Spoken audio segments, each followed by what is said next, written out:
like to welcome everybody to the February meeting of the Murphysboro Parks and Recreation Commission. At this time, we'll call the meeting to order. As always, we'll start with the prayer and pledge, and Councilman Lance has agreed to lead us in that. Rick? All right, if you'll bow with me.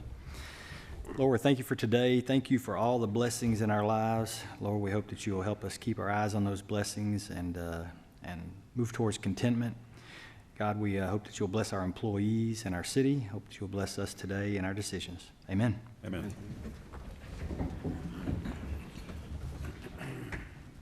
I pledge allegiance to the flag of the United States of America and to the republic for which it stands, one nation, under God, indivisible, with liberty and justice for all.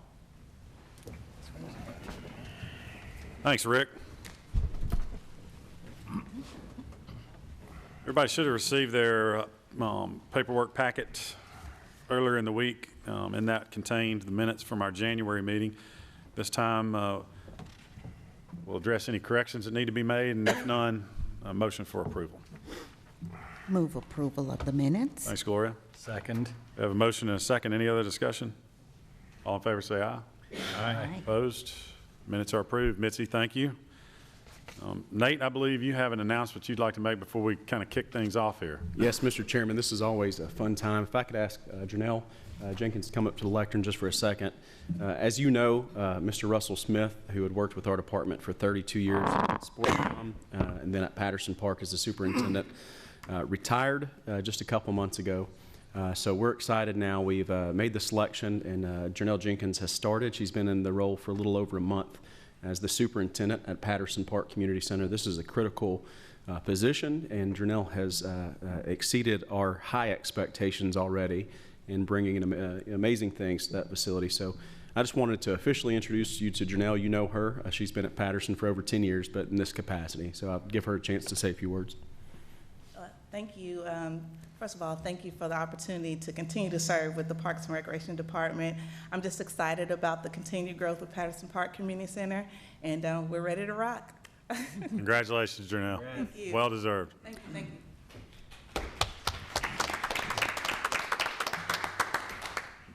All right, and this is always one of our favorite meetings. It's when we get to see all the awesome awards that our amazing department and staff have earned. And I'm going to head down that way, but I'm going to turn it over to Nate and let him take it from here. Great. Thank you, Mr. Chairman. Again, this is one of our really fun times of the year. We're doing it just a little bit different this year. We used to do all of our staff awards and then our volunteer service awards at the same time. We wanted to give both of those emphasis very specifically. So we'll be bringing to you next month all of our 2019 awards recipients who are volunteers who've helped us. So it was another great year for Murphysboro Parks and Recreation at our Tennessee Recreation and Parks Association Conference. We won more awards than any of the other communities represented at the conference. So it's just a credit to our staff and their diligent work, and we're proud to give these awards out today. And Mr. Laird's going to read out the description of the award and who won.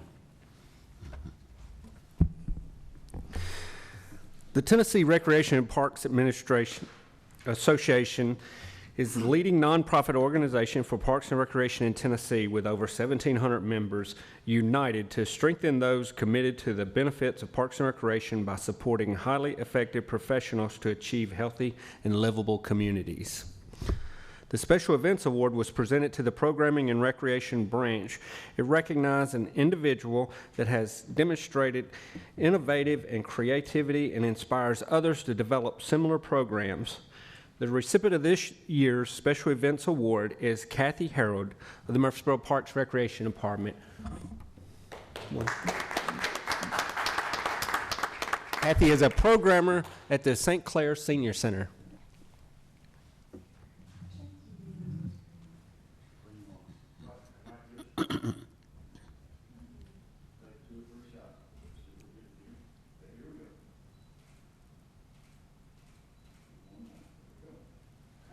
Congratulations, Kathy. The Marketing Award is presented by the Programming and Recreation branch. It recognizes the individual that has demonstrated innovation and creativity and inspires others to develop similar programs in the field of marketing. The recipient is Melinda Tate. Melinda is the head of the marketing department for the Murphysboro Parks and Recreation Department. Congratulations, Melinda.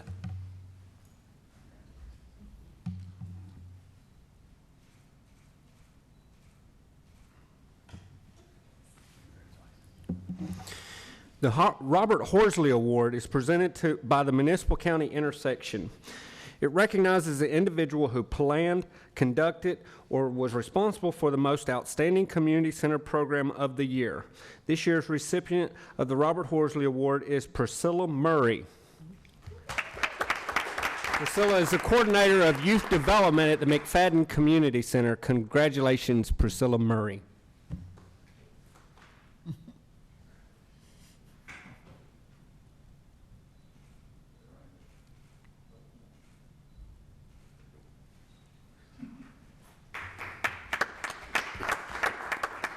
The Wayne Hansford Award is presented by the Municipal County Intersection, and it recognizes an individual who demonstrates excellence in the field of maintenance of parks, facilities, or grounds. This year's recipient was Rob Miller.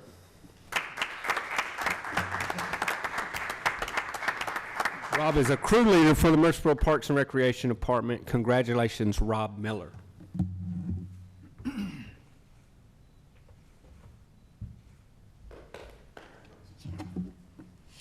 The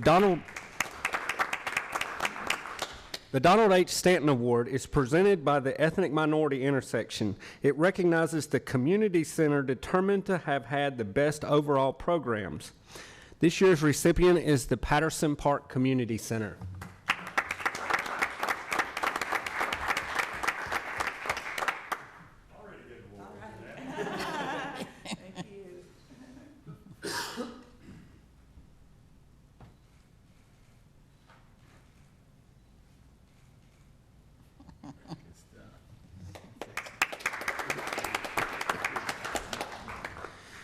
The Dennis Rainier Award. The Dennis Rainier Award is presented by the Athletics Branch. It recognizes an individual who demonstrates excellence in athletic planning and programming. This year's recipient of the Dennis Rainier Award is Brittany Garrett. Brittany is our athletics supervisor for the Murphysboro Parks and Recreation. Congratulations, Brittany.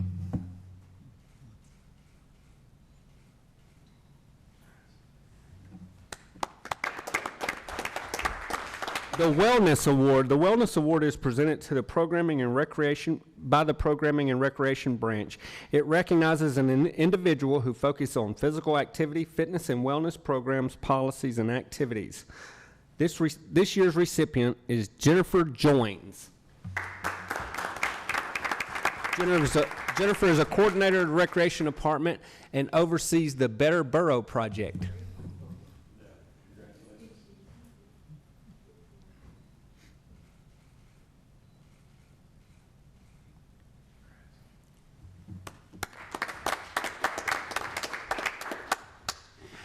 Public relations, this is the four-star award.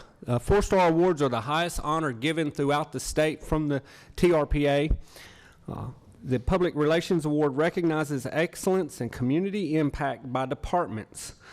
The Murphysboro Parks and Recreation's Bring Your Own Water Bottle campaign is this year's award recipient.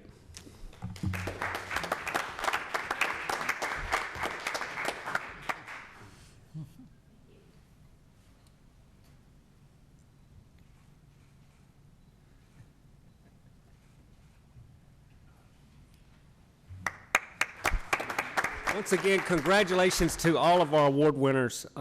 As someone who's been active with the Tennessee Recreation Parks Association for 15 plus years, I will say that these awards are becoming harder and harder to come by. This was the first year in probably association history in a very long time that every single category had multiple entries. So no longer are we the only ones in the category in some of these. Every single category had multiple entries. So it's becoming harder and harder. So it's a testament to this commission to see the department win this number of awards year after year.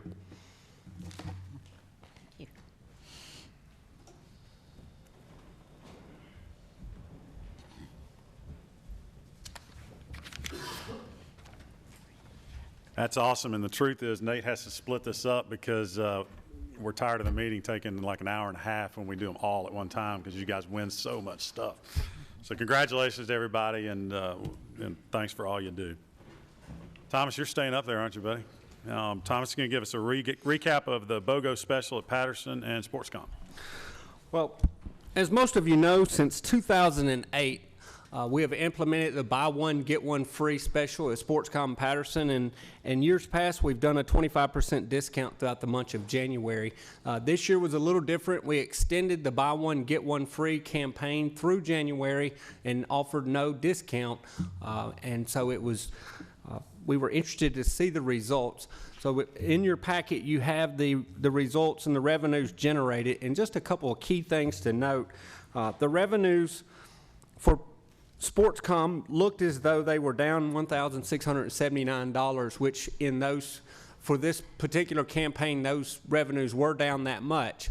But if you'll look at Patterson Park, their revenues were up $3,500 through the same campaign series. So ultimately, that leaves a difference of doing about $1,800 better that we did between the two facilities. Keep in mind that all passes that are sold are interchangeable between both facilities. So while we do separate it out more for bookkeeping purposes, all of these revenues combine together to make for our facility revenues. So it was a very successful campaign.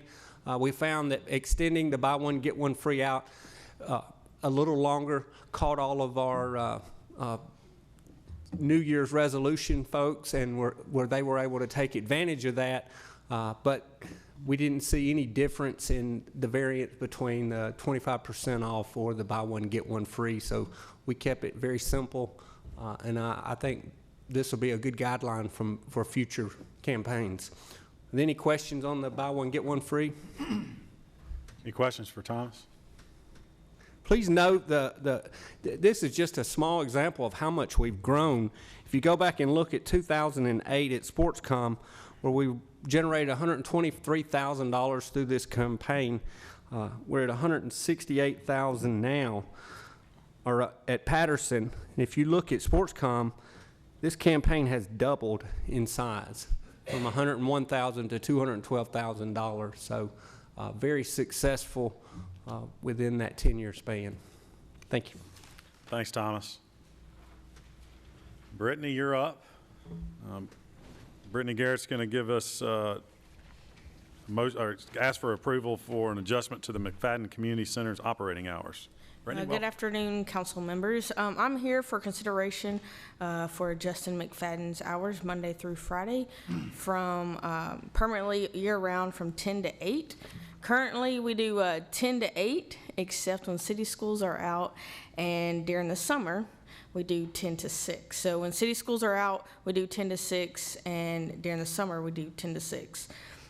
With ever-growing, our youth development growing and extra activities after 6 o'clock, it's evident that we just need to go year-round to 10 to 8, year-round at McFadden Community Center, Monday through Friday.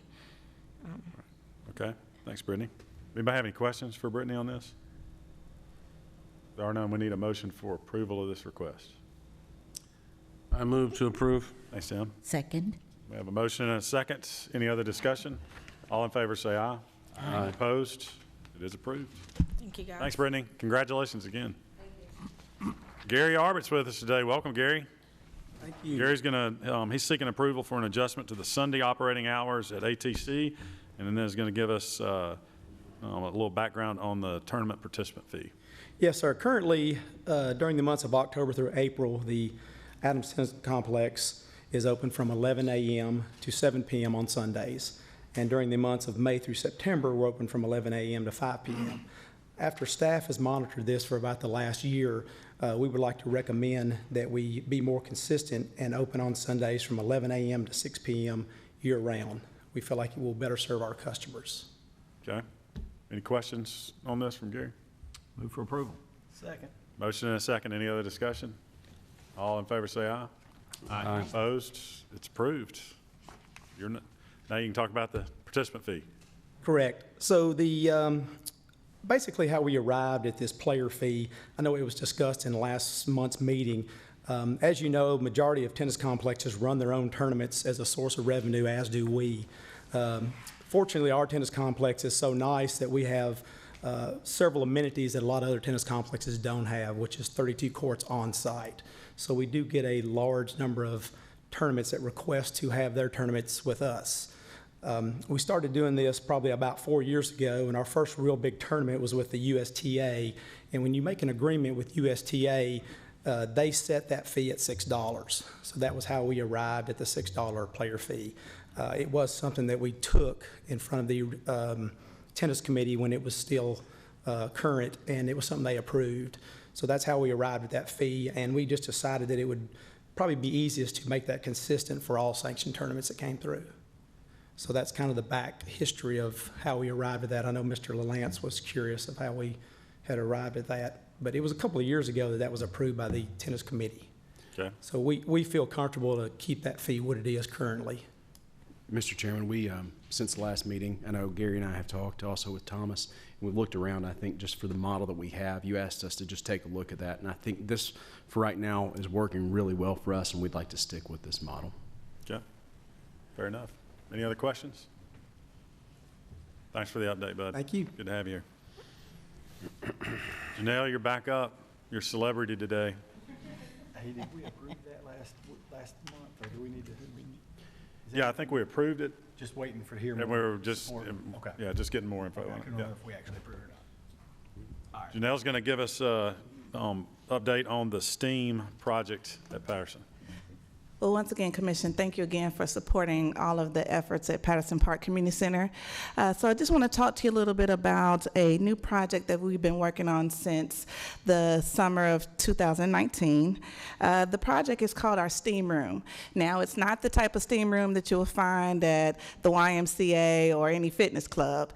It is actually a room dedicated for the community to access technology.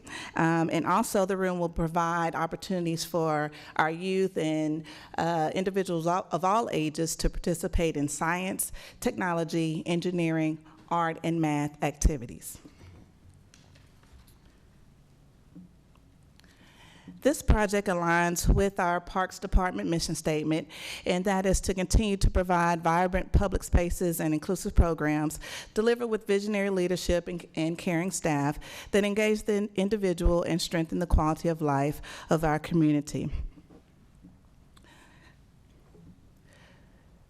The STEAM Room project is a collaboration with our MGL library, and at this time I wanted to recognize Ms. Mindy Barrett. She is the branch manager for our Myrtle, Glanton, Lorde Library located at Patterson Park Community Center.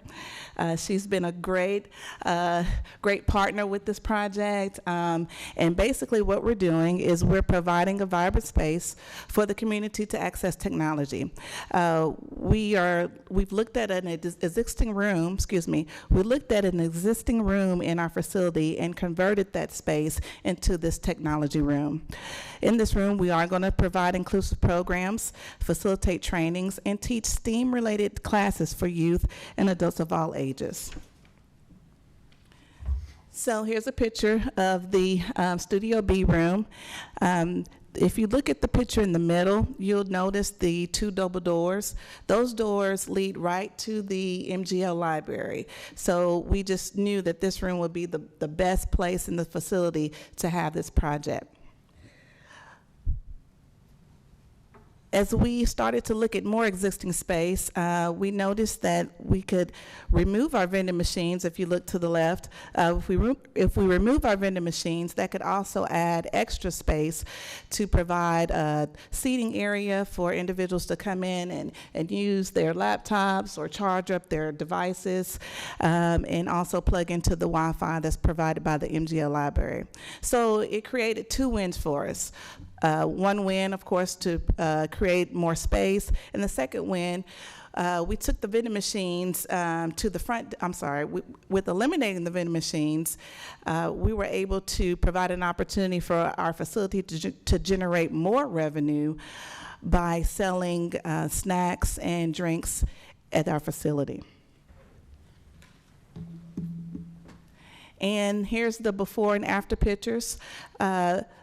The one thing that we did do was we removed the floors, as you can see.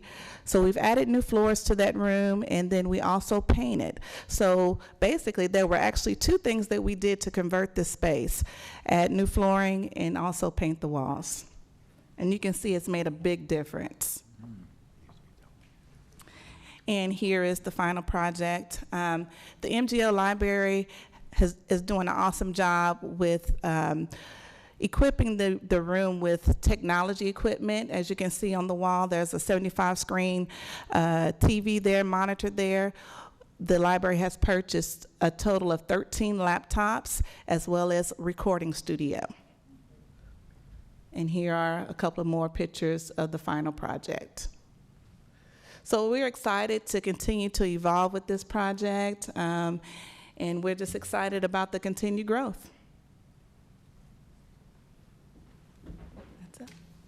This is a project, Mr. Chairman, that Janelle's just done a tremendous job heading up, and our partnership with the library is on full display, and we appreciate that. And I think it's going to be a great thing for the youth in our community and the community at large to enjoy. How many students or constituents will we be able to work with at one time? Well, right now, with the purchase of 12 laptops, so if we were to conduct any type of computer class or training, there's opportunity there for the 12 participants, but definitely opportunity to grow as well with that. Mindy, would you like to come up and say a few words about what we could do to continue to add to that growth? Hello, thank you. We've ordered 13 laptops, which would be enough for a class of 12 and an instructor computer. If the class was for our youth, we do an upstream program, and we usually have anywhere between 12 and 25 participants in that. With this being a STEAM project, is there any potential of incorporating the 3D printers in this area as well? Yes, we do have a wish list. This was, we're currently looking at phase 1 and the beginnings of phase 2. So some direction that we're looking and going in is 3D printers, as well as adding to our recording equipment for green screen and stop motion filming as well. Does Murphysboro City Schools have any role in the teaching that'll go on in this room? We definitely are open to that. We're looking at the staff with the library system, as well as looking at opportunities to hire staff to participate in leading activities and facilitating classes as a STEAM coach. Thank you. You know, as a university community, I'm excited about this program and would love to recommend that we explore the partnership with MTSU. Dr. Judith Iriarty-Gross conducts the Expanding Your Horizon STEM. So we'll just take out the A for now that represents the art part. But every fall, and I think it's September 26th for 2020, if we could possibly get the participants at the Patterson Center and even McFadden to attend that day-long program. Dr. Gross is the director of Women Expanding Your Horizon for Females in middle grades and high school, and I think it's a great partnership opportunity to get them to campus, hands-on experiences, workshops, get to interact with all of the STEM areas, and expose them to the higher ed environment and experience in working in that capacity. So we always want to keep in mind expanding capacity. And I just commend you for what you've done to the Patterson Center area. Now that's maybe $20 per student, and I hope we can explore funding opportunities for our students and young people to have access to a dynamic program of that nature. She's a professor in chemistry and has tremendous accolades in that area. Wow. Thank you, Dr. Bonner. We'll definitely explore that. Dr. Bonner will explore that, like Janelle said, and there's a lot of opportunities. We've been looking for partner program opportunities with the library and our internal staff for utilization, Sure. and we've been really planning towards the future. To address Mr. Roediger's comment, we love that idea as far as partnering with city schools, and we've even we're working on some type of program where we can hire some of the city school teachers as coaches in later hours or even in the summer. So that's something we're working on that have really the specialty and the expertise in those areas. Yeah, well, thank you, because every opportunity we can take advantage of to get our young people to the MTSU campus, not necessarily to promote MTSU, but I'm not opposed to that either, but the higher ed concept so that they begin to consider the possibilities of higher education beyond their secondary ed experience would be helpful. It's engaging, it's interactive, and it's exposing them to see astronauts, scientists that look like us as females and minorities, underrepresented populations. It would be healthy for them. Okay? Thank you. Thank you. I had a couple of questions just before you. One of them was on the, like the set of computers that's there that's to be used for that room. Are those, is the idea or the vision that those are there for kind of class work or to be used for specific purposes? For example, you have a teacher that comes in and there will be 12 or 24 children in there, and that's when the computers will come out. They're kind of supervised. Is that kind of, so I see you nodding your head. That's correct. Is there an avenue, or have you guys explored the avenue, something that's kind of a, I don't know, whatever, you know, I've got a passion for, whatever you want to call it. I mean, something that's concerning to me is that is just internet access for students, you know, for young students who might not have it otherwise. And so, you know, I was involved with the tech center over at Hobgood, and that was kind of one of the main things that I had, you know, that was a driving factor for me. So I guess what I might put out there is that I'd like to explore, if there is such a way, you know, however we might be able to use that facility to be able to expand what was one of the visions for the Hobgood area, where, you know, kids who need to do research for their homework, I mean, you know, they need to have internet access.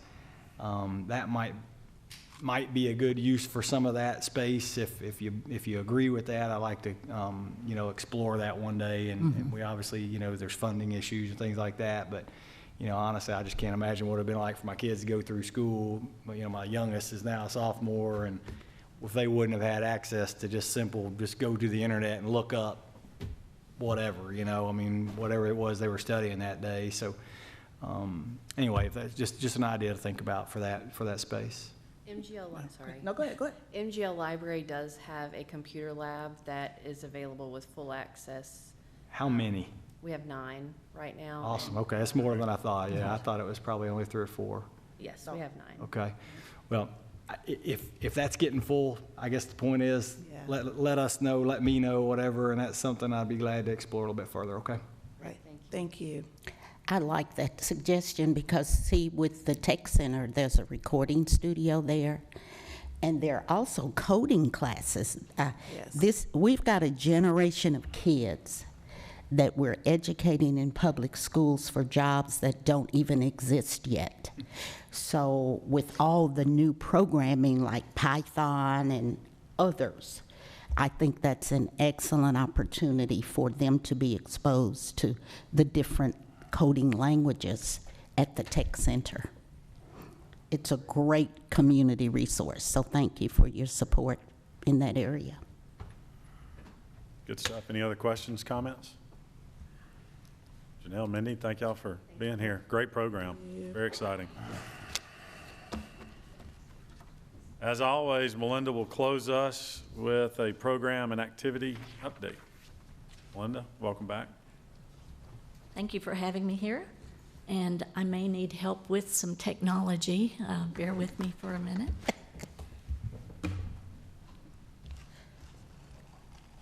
If there's a 12-year-old in here, we could probably get that taken care of. Don't ask Gary. Okay, I think I'm ready now. Well, one of our wonderful programs that Jennifer Joins is conducting is the Coffee Marathon, and it's still going on.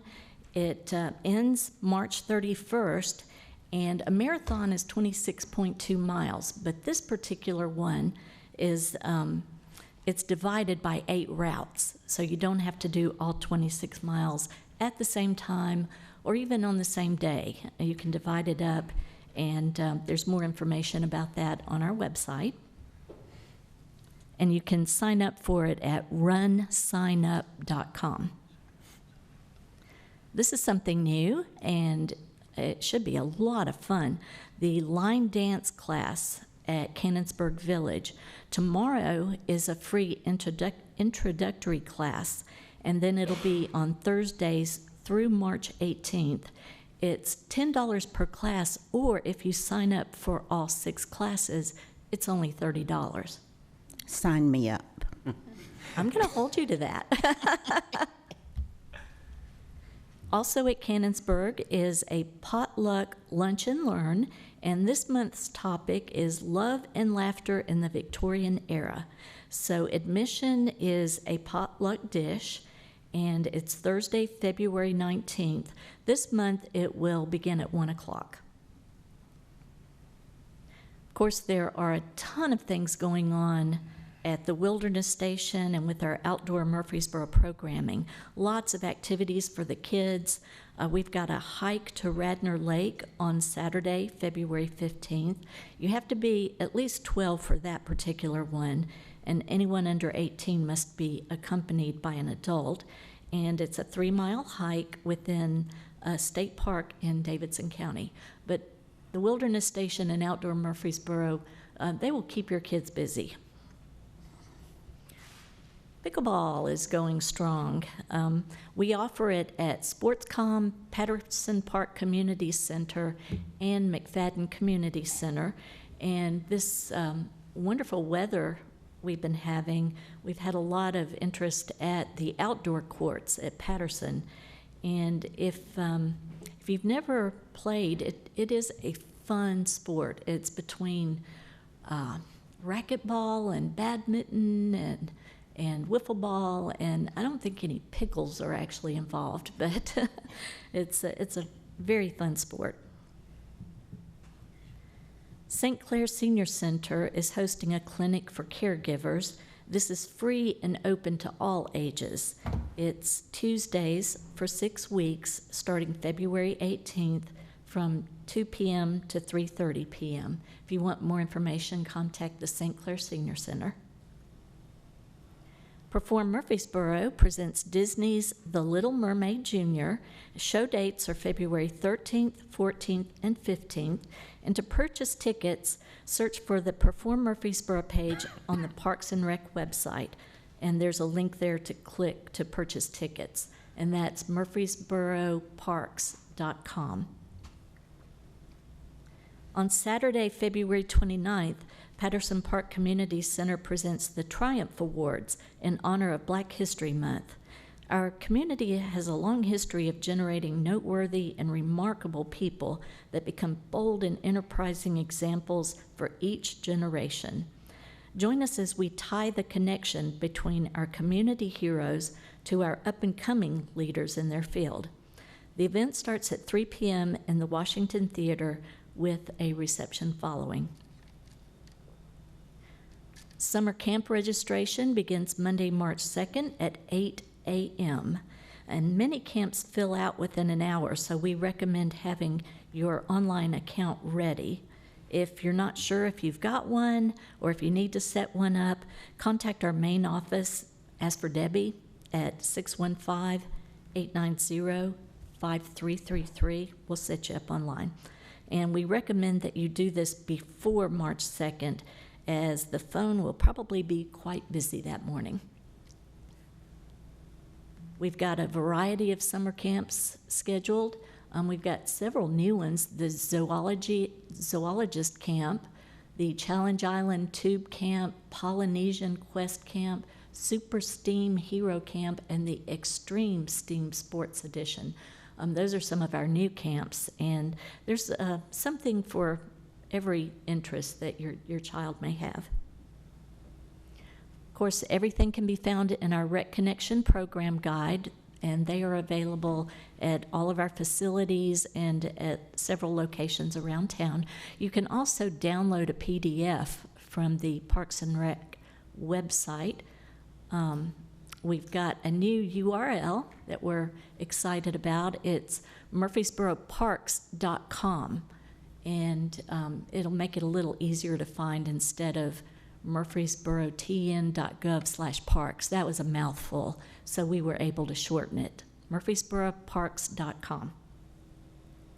And of course, you can find out all sorts of things going on our Facebook pages. We've got 14 or 15 different pages that you can find out more information. Does anyone have any questions? Any questions for Melinda? Lots going on as always. Yes, we do. Thank you. Thanks for the update. That brings us to the end of the new business agenda. Is there any other business to come before the commission? If there is none, we are adjourned. Thank you.